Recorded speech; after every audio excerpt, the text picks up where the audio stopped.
Hello, everyone. The Donald Trump administration is rushing to conclude a ceasefire agreement in the Ukraine war. The goal is to conclude a ceasefire agreement by April 20th, which is Easter for Christianity and the Russian Orthodox Church. To this end, the Trump administration is scheduled to hold separate meetings with representatives of Russia and Ukraine in Saudi Arabia this week. The Trump administration plans to discuss technical details on how to implement and monitor a 30-day ceasefire in the Ukraine war. In addition, the possibility of expanding the ceasefire, including the issue of ship movement in the Black Sea, is expected to be a major agenda item. On the 18th, President Trump agreed to a partial ceasefire in the energy infrastructure sector in a phone call with Russian President Putin, and told reporters the day before that, "We will soon reach a complete ceasefire."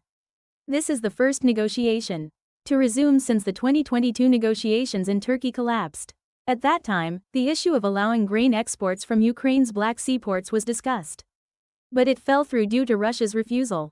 High-ranking officials, including the Ukrainian defense minister and presidential aides, are expected to participate in the Saudi Arabian talks, and they plan to negotiate with the goal of reaching an agreement to expand the ceasefire. On the other hand, the Russian delegation is known to not include high-ranking officials. Experts say that Russia has no reason to rush into negotiations, and that a quick agreement with the United States could worsen relations with China, Iran, and North Korea.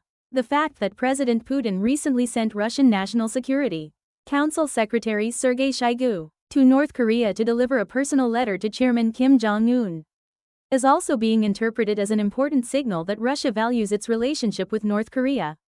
Meanwhile, the Trump administration is also not ruling out the possibility that the negotiation schedule will be delayed, considering the significant differences in positions between Russia and Ukraine. In particular, President Trump is clearly aware that the ceasefire negotiations must be at a level that Ukraine can accept, and he is taking the position that he will not pursue a summit with Russia until a lasting ceasefire is achieved.